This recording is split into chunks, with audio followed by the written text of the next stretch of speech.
The number cannot be reached now. Please hang up and try again later.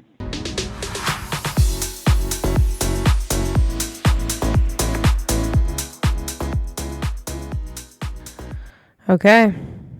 I guess we're fucking doing this. Welcome to His Loss Hotline. Woo, yeah. Maybe I'll in post add some cheering or some shit. I don't really have the perfect tagline for this or for you, but it's a podcast and it's about essentially breakups, spirals, healing, and talking about that one ex who genuinely made you question whether you were the problem or, just finally seeing the truth. You weren't, though. Spoiler alert. You fucking weren't. I can already tell. Well, actually, I don't know. But maybe if you tell me your situation, it most likely wasn't you, babes. But I'm Kelly. Your ex's and also my ex's worst nightmare. Your breakup bestie, and unfortunately your proof that you can get married and get divorced and, start a podcast about it.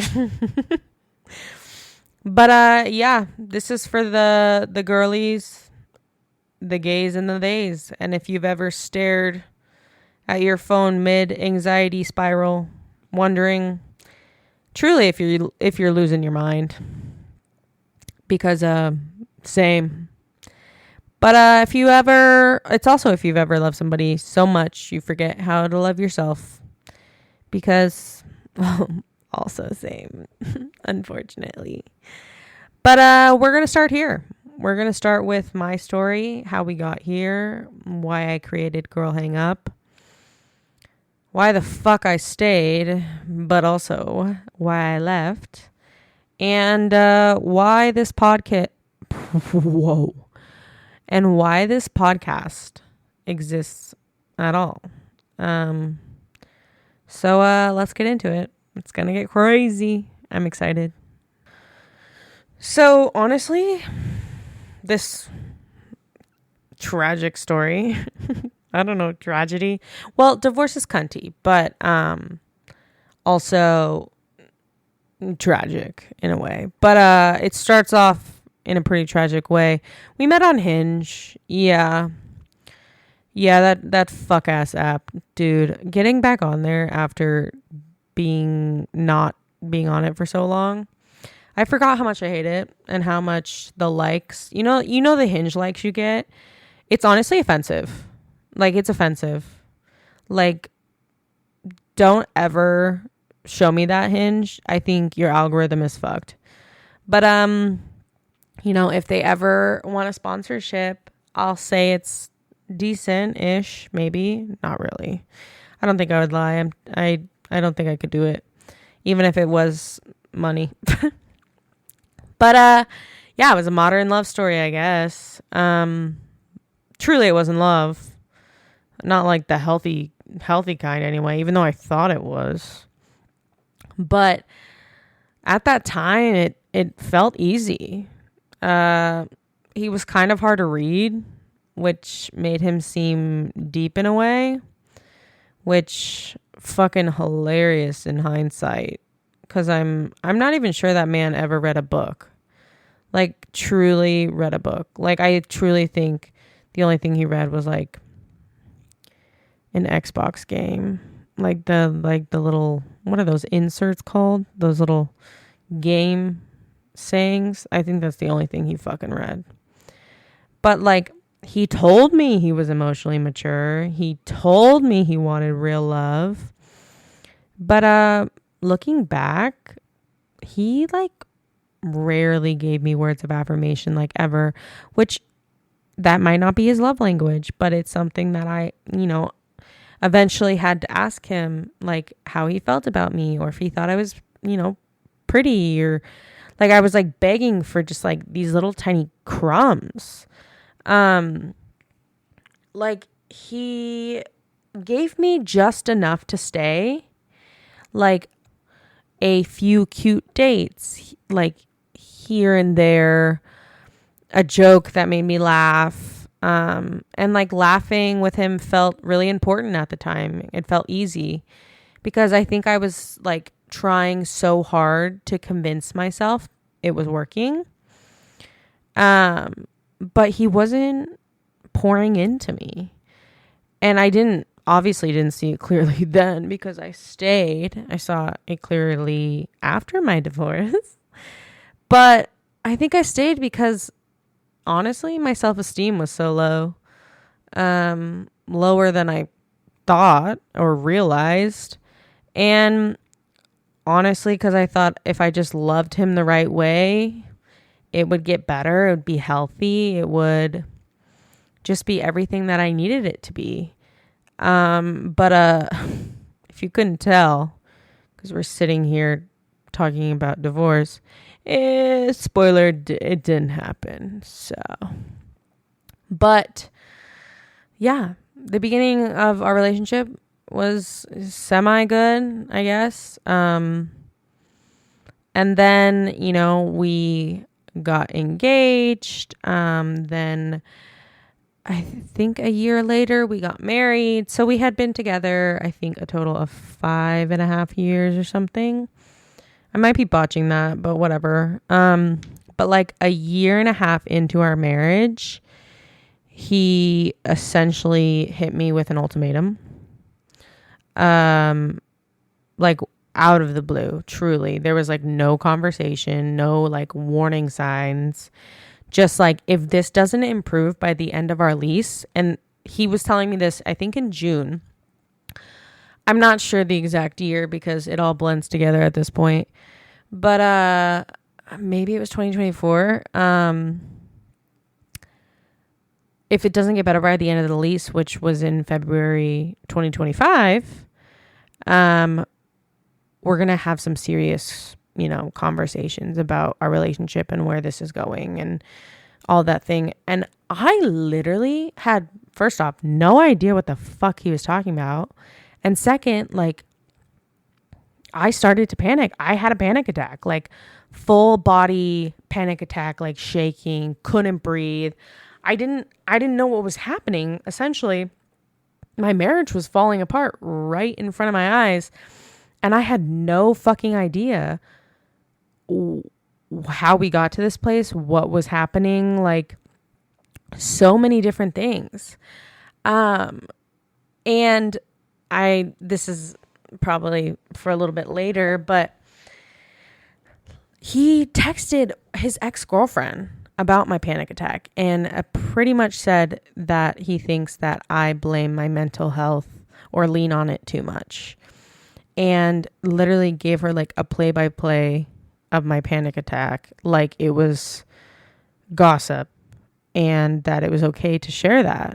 Like, that is extremely personal if you've ever had a panic attack.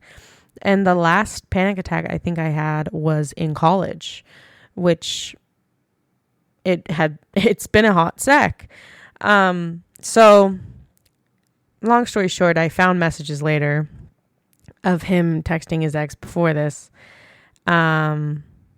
Like he said, sometimes I think, what if, to her, like alluding to like, what if they ended up together, which I thought was so fucked up because you were literally married to me. You ended up with, me.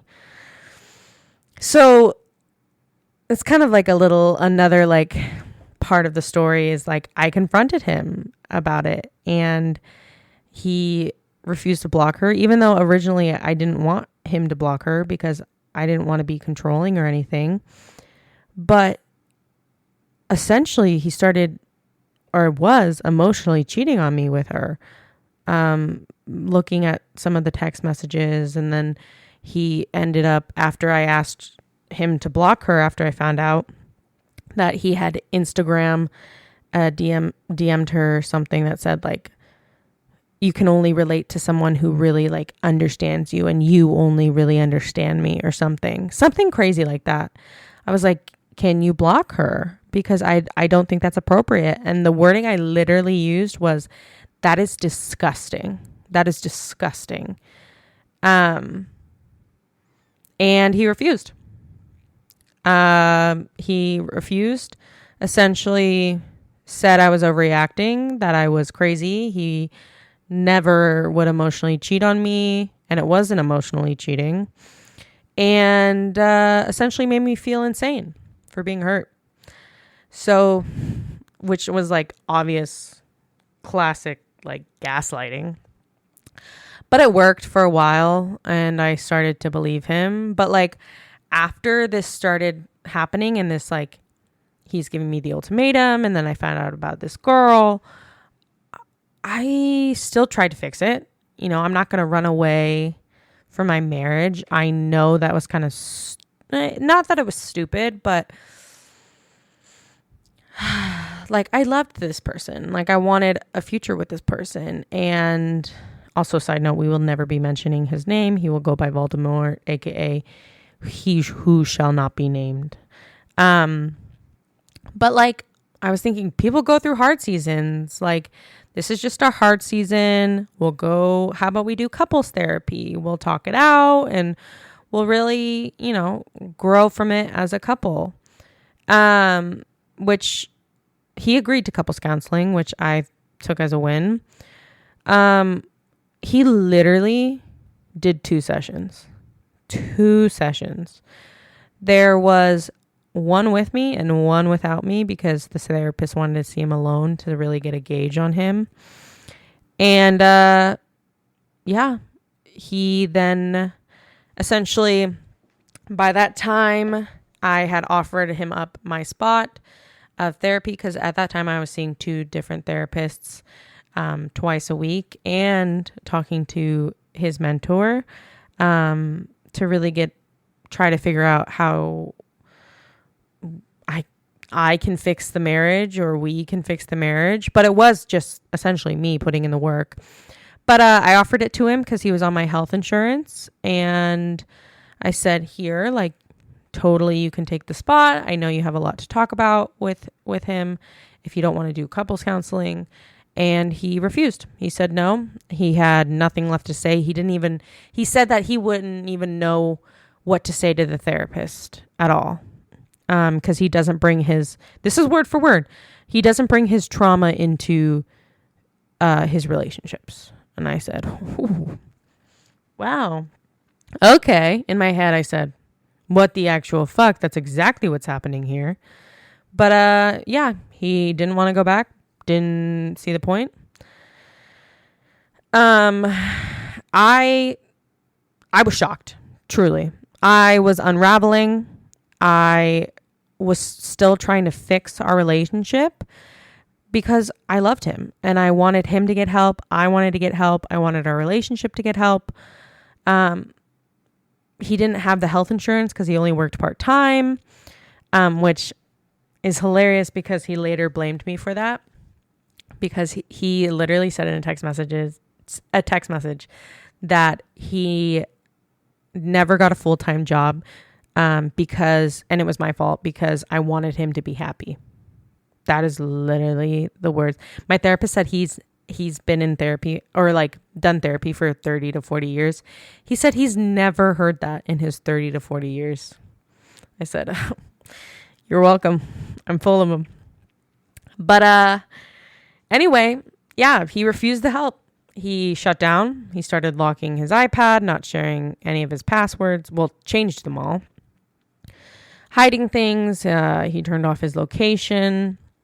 I think the most hurtful for me was sending screenshots of our text messages to mutual friends to make me look like the bad guy. And like, I won't even say the wording that he used, but like truly I was devastated of what he was saying about me to people, trying to paint me as this evil person. And like, he just wanted sympathy and he got it out of some people, not our mutual friends, but he literally was reaching out to my friends trying to paint me as this evil person. And that was fucking insane to me because all he wanted was support and love. And he got some of it, but Some people called him all on his bullshit. And for that, I love you guys. But from the outside, like, he truly looked fine. But like, I was falling apart. I was the one that felt like, what is happening?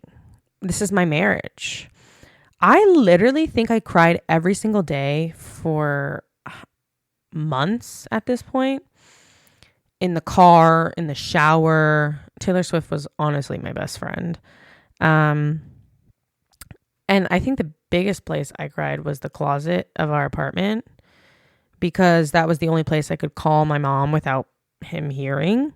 So I spent so many nights, like hours, on the phone with my mom. Thank you. Shout out to my mom. I love you. Talking about what he said about me that day, what he was doing, all of the horrible things that were happening that I won't even get into, because I think this would end up being too long of a podcast.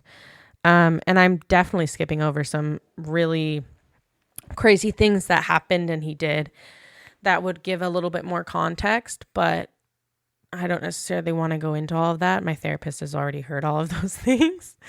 So, and y'all aren't my therapist, but I can appreciate a listening ear. But when this was all happening, I couldn't eat, or then I would binge eat. And then I couldn't sleep, or then I slept too much. And I kind of felt like a ghost in my life, like a ghost of the version of myself. I didn't know what the fuck was happening. My marriage was going down the drain. I literally tried to talk to him. He either would shut it down or flip it. He always said I was the problem. And to this day, he's never taken accountability. He always blamed it on his ADHD or his trauma, or truly whatever else that he could reach for. That's what he did. I sat him down so many times and tried to hold space for him. I asked him what he needed, asked him how to help, and he gave me nothing. He couldn't give me any examples of what I did wrong. It was just he was non-responsive to some things. And to others, it was me being the villain, even though that was not the truth, even a little bit. And truly, my therapist, his mentor, actually two therapists and his mentor, said essentially that he was delusional and he had the emotional, word for word, his mentor said, the emotional intelligence of a 12-year-old, which I did not say that. But I was like, oh, things can't get worse, you know? It got worse. It got so much fucking worse. It wasn't just emotional chaos, but then it became physical intimidation. So he never hit me. But he'd yell in my face. He would get in my space. I remember one night he charged at me in an argument. So fast. I remember it so vividly. He charged at me so fast and literally he was going to hit me, that I out loud said are you going to hit me right now? And the fact that I even had to ask that is crazy. Another time he shoved a door into me to force me out of the room, because we were having an argument, because we couldn't even have conversations because he just didn't want to have them. He would just shut it down. And then he had the audacity to tell me he felt unsafe because I was reacting or crying, or honestly, it felt like existing was a problem. It was such a fucking mind fuck. The gaslighting, constant. And the worst part is he really believed it. He was so sure it was all my fault. And for a while I believed it too, because I'm a codependent and I also, struggle with being a people pleaser, that I was starting to believe that, somebody who loves me this much, it must be true. It must be true. And like going through therapy and going through, talking to his mentor and everything, like they were like, no, that's not the truth, Kelly. Like he's living in delusions, unfortunately. But like after all this, eventually, like I broke and I couldn't do it anymore. I didn't leave because I gave up. I left because I was the only one still trying. And I couldn't keep trying to essentially save something that was like erasing me as a person. And like, even before I said I want a divorce to him, I saw text messages that he was sending his friends.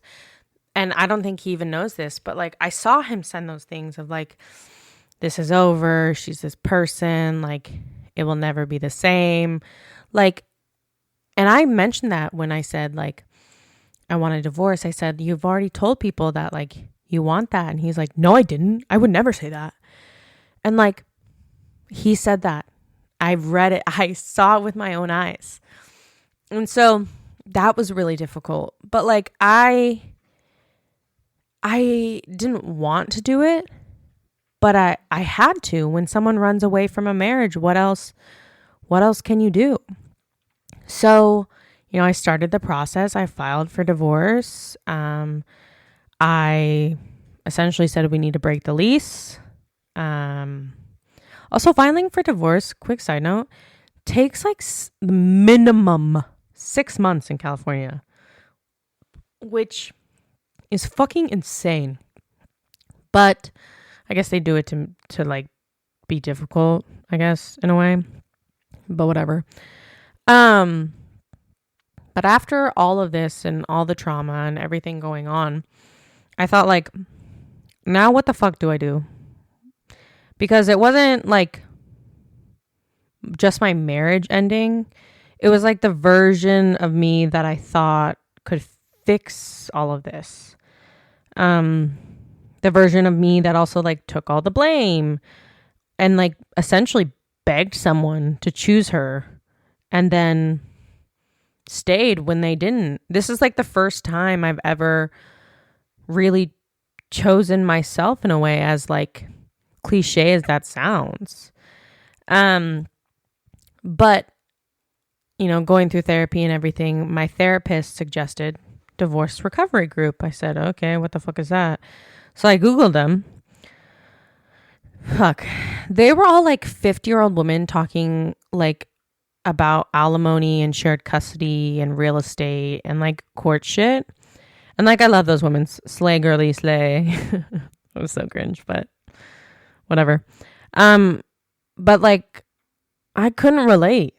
I was like a 27-year-old with a husband, or soon to be ex-husband, who couldn't get a full-time job. We didn't own a house. We didn't have kids. Thank fuck. And I was grieving a man who had the emotional intelligence of a 12-year-old and rage quit Xbox games at, I don't know, 2 or 3 a.m. Like, there was no space for me in that. I couldn't relate to them.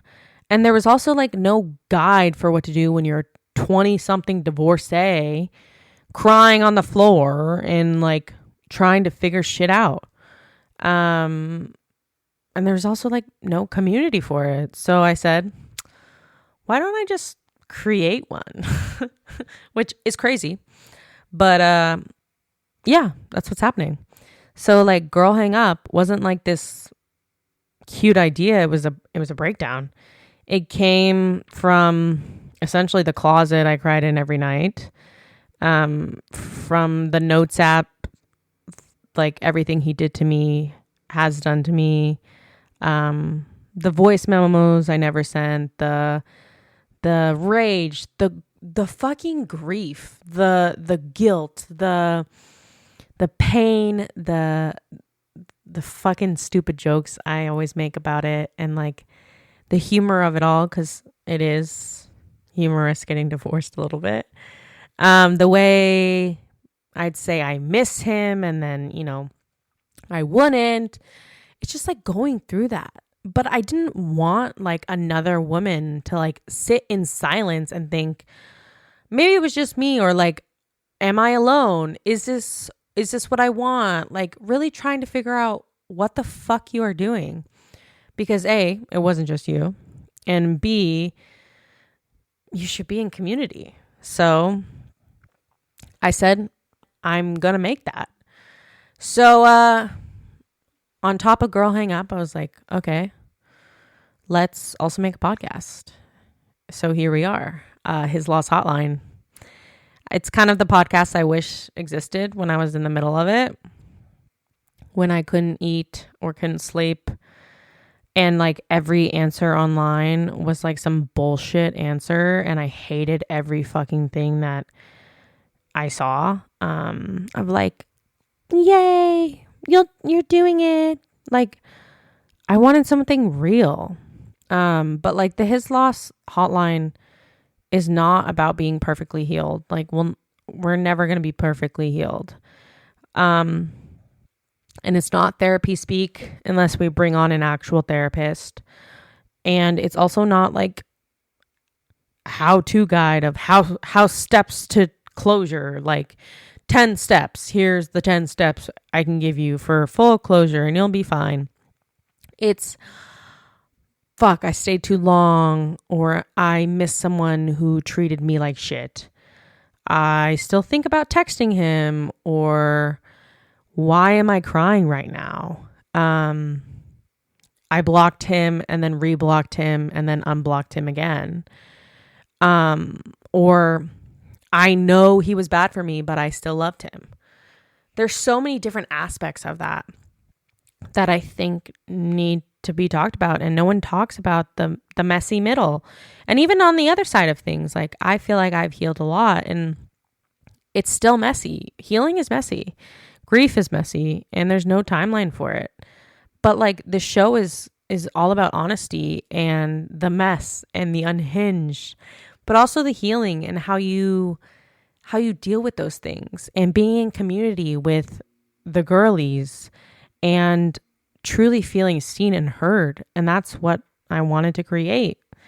But like right now, if you're in it, if you're in the grief and the bullshit and the spiral and kind of the silence that feels a little bit like louder than anything else, just know, like, and this is just a reminder for me and for you, like, you're not alone.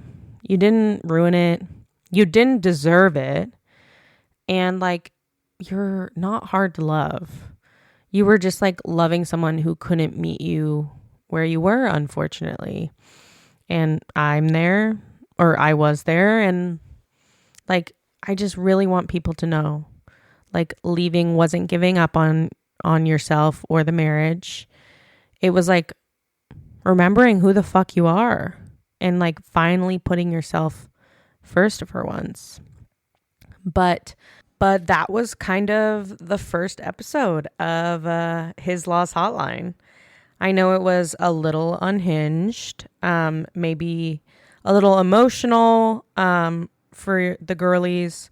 I know I joke a lot, and that's just how I deal with my grief and my trauma is I joke a lot. Any of my friends can attest to that. And there's a lot of me talking, but it's kind of the reason for a podcast. If you hate it, I'm so sorry. But yeah, follow Girl Hang Up on TikTok and Instagram for, chaos, because always. Emotional support, unhinged memes, and whoa, I said memes weird. Memes. And yeah, I'll definitely be online because I'm an internet girly at heart. Like my friends, literally, we joke around. You know how people say they're like chronically online? We used to say I'm criminally online, but now we say I'm federally online. So, yeah, reach out, follow us. You can also send your own story for the show anonymously.